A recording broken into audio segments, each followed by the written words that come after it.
بسم اللہ الرحمن الرحیم اعوذ باللہ من الشیطان الرجیم بسم اللہ الرحمن الرحیم والسابقون الاولون من المہاجرین والانصار والذین اتبعوهم بإحسان رضی اللہ عنہم ورضوا عنہ الى آخر الآیہ وقال النبی صلی اللہ علیہ وسلم لا تزال طائفة من امتی ظاہرین علی الحق لا يضرهم من خذلهم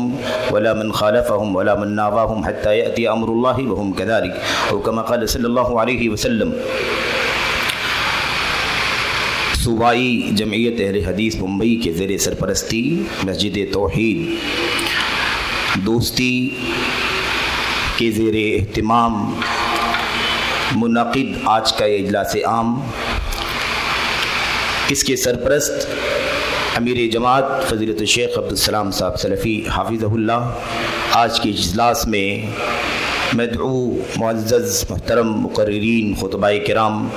معزز مہمانان گرامی قدر آپ تمام قابل احترام بزرگوں نوجوان ساتھیوں قابل احترام ماں اور بہنوں عزیز بچوں،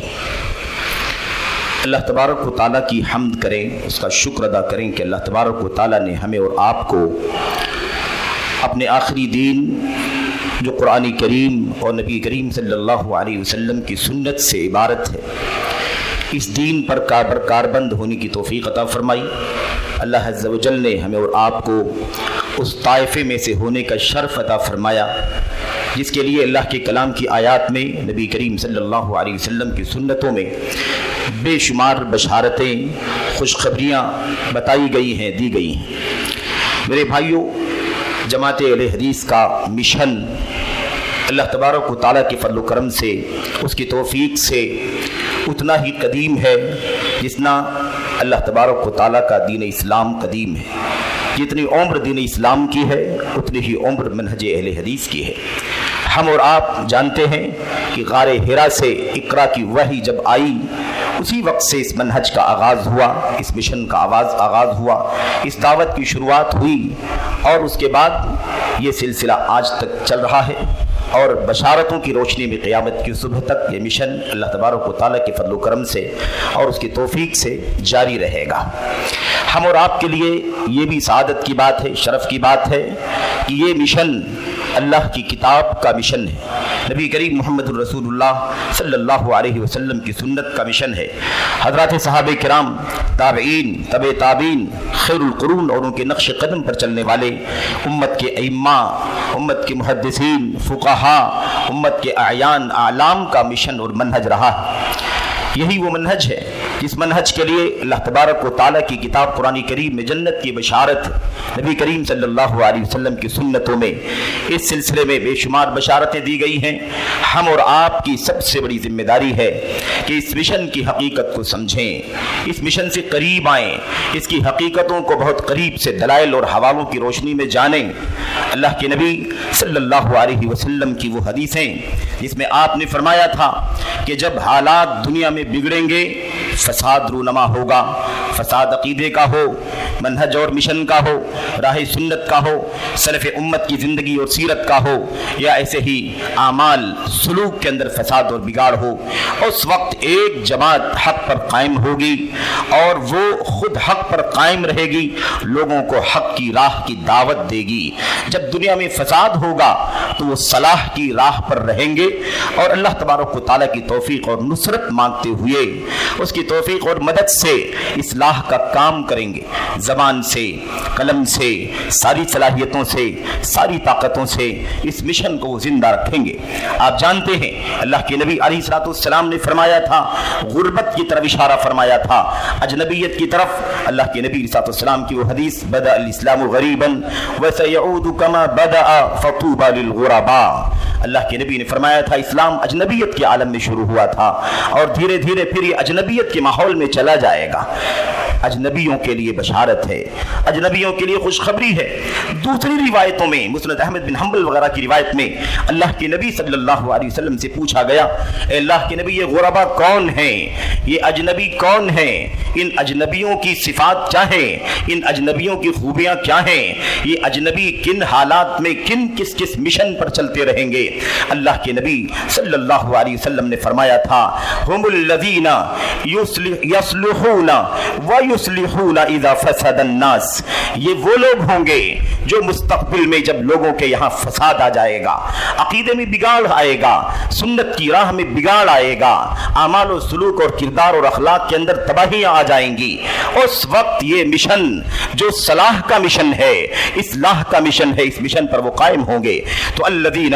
یصلحون اذا فسد الناس، جب لوگ بگڑ جائیں گے تو یہ لوگ نیکی کی راہ پر، صلاح کی راہ پر، خیر کی راہ پر، نیکی کی راہ پر قائم رہیں گے، اور اللہ تبارک و تعالیٰ کی فتح و نصرت سے، اللہ تبارک و تعالیٰ کی مدد سے، اس کی توفیق سے اس مشن کو ہر طرح کے حالات میں زندہ رکھے رہیں گے۔ میرے بھائیوں، میرے بزرگوں، قابل احترام ماں اور بہنوں، نوجوان ساتھیوں، عزیزوں، یہ وہ منہج اہل حدیث ہے آج اجنبیت کے ساتھ کی نظر سے دیکھا جا رہا ہے۔ ایسا لگتا ہے کہ منہج اجنبی ہوتا جا رہا ہے۔ ہماری تاریخ گواہ ہے کہ کوئی دور ایسا نہیں ہے جس دور میں اس مشن کو زندہ رکھنے کے لیے امت کے بزرگوں نے، امت کے اعلام نے، امت کے جیالوں نے زبان و قلم کی قربانیاں نہ دی ہوں۔ ہر طرح کے حالات میں اس مشن کو آگے بڑھایا۔ لوگ ضرور بچکتے ہیں، لوگوں کو ضرور نفرت دلائی جاتی ہے، لوگوں کو ضرور اس سے دور کرنے کی کوشش کی جاتی ہے اور کی جاتی رہی ہے، لیکن بہت صاف ستھرے لفظوں میں میرے بھائیوں، میری قابل احترام ماں اور بہنوں، اور میرے نوجوان ساتھیوں، عزیزوں، یہ منہج اہل حدیث کوئی نیا منہج نہیں ہے، یہ وہ منہج ہے، یہ وہ راستہ ہے، یہ وہ ڈگر ہے جو خالص اللہ کی کتاب قرآن کریم اور نبی کریم صلی اللہ علیہ وسلم کی سنت، اور ایسے ہی حضرات صحابہ کرام خیر القرون کے سب سے پہلے طبقے کے لوگ انصار و مہاجرین کا جو مشن تھا، جس کے لیے اللہ تبارک و تعالیٰ نے قرآن کریم میں ان کا تذکرہ فرمایا۔ اللہ نے فرمایا والسابقون الاولون من المہاجرین والانصار والذین تبعوہم بإحسان رضی اللہ عنہم ورضوا عنہ۔ اللہ تبارک و تعالیٰ نے مہاجرین کا، انصار کا ذکر فرمایا، ان کے سچے پیروکاروں کا ذکر فرمایا، ان کے لیے دنیا میں بشارتیں دی، آخرت میں جنت کا وعدہ فرمایا۔ اللہ تبارک و تعالیٰ کے فضل و کرم سے یہ وہی مشن ہے جو اس وقت بھی قائم رہا ہر طرح کے حالات میں، اس کے بعد ہر دور میں آزمائشوں سے گزرتا ہوا یہ مشن آج بھی قائم ہے۔ میں یہ پیغام آپ اپنے تمام بھائیوں تک، تمام حاضرین تک، مدعوین تک، مخاطبین تک پہنچانا چاہتا ہوں کہ یہ بہت ستھرا مشن ہے، اس میں نہ عقیدے کا کوئی بگاڑ و فساد ہے، نہ اس کے اندر منہج کی کوئی کجی ہے، نہ اس مشن کے اندر کوئی نفس پرستی ہے، نہ شخصیت پرستی ہے، نہ اس کے اندر الحاد ہے، نہ اس کے اندر جمود اور تعطل ہے، نہ اس کے اندر عقلانیت ہے، نہ اس کے اندر خارجیت ہے، نہ اس مشن کے اندر کسی بھی طرح کا جدید قدیم انحراف ہے، نہ اس میں صوفیت ہے، نہ اس کے اندر وحدت الوجود ہے، نہ اس میں وحدت الشہود ہے، نہ اس کے اندر انکار سنت ہے، نہ اس کے اندر توحید صحابہ ہے، نہ اس کے اندر توحید منہج سلف کے علماء ہے۔ ان تمام گندگیوں سے یہ مشن پاک تھا، پاک ہے، اور نبوی بشارت کے مطابق قیامت تک انشاءاللہ تبارک و تعالی یہ پاک رہے گا۔ اس مشن کا آج بھی الحمدللہ کام پوری تگ و دو کے ساتھ، پوری جدیت کے ساتھ، پوری ہمت اور حوصلے کے ساتھ اللہ تبارک و تعالی کی فتح و نصرت سے چل رہا ہے اور چلتا رہے گا۔ آج جو سب سے بنیادی بات میں آپ کے سامنے عرض کر کے اس افتتاحی گفتگو میں ختم کروں گا وہ یہ ہے میرے بھائیوں، کہ آج علم کا شعلہ ابل رہا ہے، علم کے راستے بہت آسان ہو گئے ہیں، آپ بڑی آسانی کے ساتھ سچائیوں تک پہنچ سکتے ہیں۔ آج حقائق پر پردہ ڈالنا آسان نہیں رہا، آدمی اپنی آنکھوں سے کتابوں کو کھول کر پڑھ سکتا ہے، تعلیمات کا، دعوت کے مشن کا، مسائل کا، فتاووں کا، سوالات و جوابات کا آسانی کے ساتھ قریب سے آ کر کے مطالعہ کر سکتا ہے، پڑھ سکتا ہے، سن سکتا ہے، حقائق کا صحیح طور پر جائزہ لے سکتا ہے۔ اس لیے سارے پردے ختم ہو گئے، ساری غلط فہمیوں کے راستے بند ہو گئے، کسی بھی طرح کی سازش، کسی بھی طرح کا پروپیگنڈا میرے بھائیوں اس دور میں سمجھتا ہوں کہ کامیاب نہیں ہو سکتا۔ قریب آؤ، نفرتوں سے دوریاں بڑھتی ہیں، قریب آ کر کے سچائیوں کا پتہ لگاؤ۔ آپ کسی بھی فکر سے تعلق رکھتے ہو، آپ کی، ہماری سب کی ذمہ داری ہے اس راہ پر چلیں، اس راہ کی تلاش کریں، اس راہ کا علم حاصل کریں، اس راہ پر کی جستجو کریں جس راہ پر چلنے والوں کو اللہ تبارک و تعالیٰ نے جنت کی بشارت دی ہے، دنیا میں امن و امان کی بشارت دی ہے، دنیا میں عزت و سربلندی کی بشارت دی ہے، اور آخرت میں اللہ تبارک و تعالیٰ نے اپنی رضا اور اپنے دیدار کا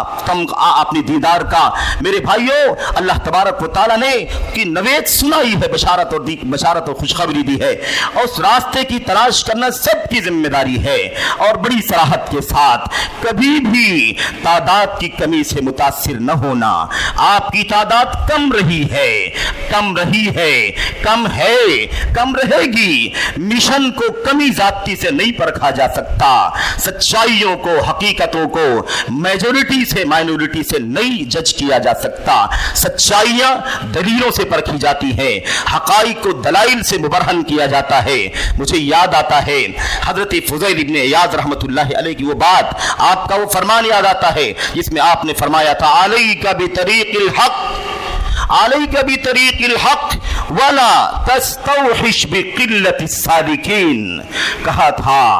حق راستے پر چلو، راہ حق کی جستجو کرو، پابندی کے ساتھ اس پر گامزن رہو، اس پر چلنے والے کم ہیں، کم چلنے والوں کی وجہ سے، چلنے والوں کی قلت کی وجہ سے کبھی وحشت محسوس نہ کرو، یہ نہ سوچو یہ تو چند لوگ ہیں، تھوڑے لوگ ہیں، معمولی تعداد ہے، ان کی کیا قیمت ہے، ان کی کیا حیثیت ہے، اس طرح سے کوئی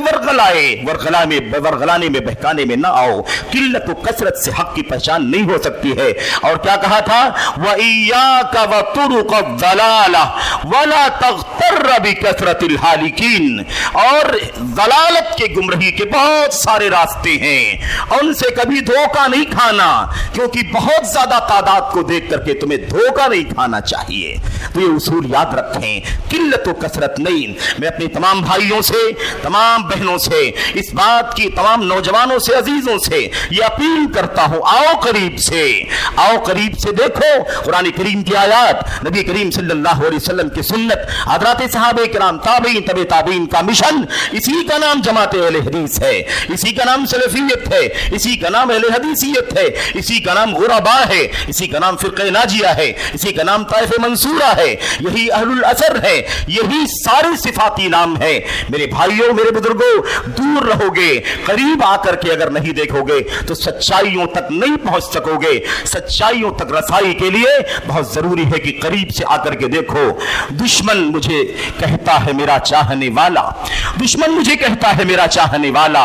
میں موم ہوں، اس نے مجھے چھو کر نہیں دیکھا۔ قریب آؤ، سچائیوں کا علم حاصل کرو، انشاءاللہ تبارک و تعالی وہ راہ، جس راہ پر دنیا میں امن و امان کی بشارت ہے، آخرت میں جنت کی بشارت ہے، وہ راستہ بہت آسان ہے، بہت سہل ہے، بڑی آسانی سے وہاں تک پہنچا جا سکتا ہے۔ تعصب کو، اناد کو، ہر درمیوں کو دور کرو، اللہ تبارک و تعالیٰ کے ہاں اپنی نجات کی فکر کرو۔ اللہ تبارک و تعالیٰ سے دعا ہے اللہ عز و جل سبوں کو اس راہ پر پہنچنے کی، اس راہ تک رسائی کی توفیق عطا فرمائے جو راہ اس دنیا میں امن و امان کی راہ ہے، عافیت کی راہ ہے، ہدایت کی راہ ہے، صراط مستقیم ہے، اور اللہ تبارک و تعالیٰ اس راہ پر گامزن ہو کر کے آخرت میں اللہ تبارک و تعالیٰ کی جنت اور اس کی بیش بہا نعمتوں سے سرفراز ہونے کی توفیق عطا فرمائے۔ انہی چند باتوں پر اپنی گفتگو ختم کرتا ہوں۔ مجلس میں معزز مقررین، خطبہ موجود ہیں اور دیگر مہمان موجود ہیں، امیر محترم تشریف فرما ہے، آپ سے مؤدبانہ التماس ہے کہ آپ اچھی طرح سے دل جمعی کے ساتھ بیٹھیں۔ یہ خطابات بہت قیمتی ہیں۔ جماعت اہل حدیث کا کوئی بھی اسٹیج بہت بامقصد ہوتا ہے، کوئی روایتی مقصد، کوئی روایتی اسٹیج نہیں ہوتا۔ آپ تک خالص دین پہنچے، خالص سنت پہنچے، خالص سلف صالحین کا مشن پہنچے، اسی مقصد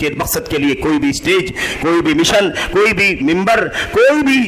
میرے بھائیوں مجلس سجائی جاتی ہے اسی مقصد کے پیش نظر۔ یہ اس کی ایک حسین کڑی ہے، اس کا ایک حسین نمونہ ہے جو صوبائی جمعیت اہل حدیث ممبئی کے زیر سرپرستی آپ کی اس مسجد میں اور آپ کے اس گراؤنڈ میں منعقد ہوا ہے۔ اللہ تبارک و تعالیٰ مجھ کو، آپ کو، سبوں کو اس مشن پر مضبوطی کے ساتھ قائم رہنے کی توفیق عطا فرمائے۔ آنے والی پریشانیوں کو، دشواریوں کو، مشکلات کو، مسائل کو، اندر باہر کے فتنوں کو اللہ تبارک و تعالیٰ خندہ پیشانی سے جھیلنے کی توفیق عطا فرمائے، اور اس مشن کو اپنے انجام تک پہنچانے میں اپنی تمام تر صلاحیتیں، مال کی، وقت کی، علم کی ساری صلاحیتیں قربان کرنے کی توفیق عطا فرمائے۔ آمین رب العالمین، وصلی اللہ وسلم وبارک علی نبینا محمد وعلی آلہ وصحبہ اجمعین۔ والسلام علیکم ورحمۃ اللہ وبرکاتہ۔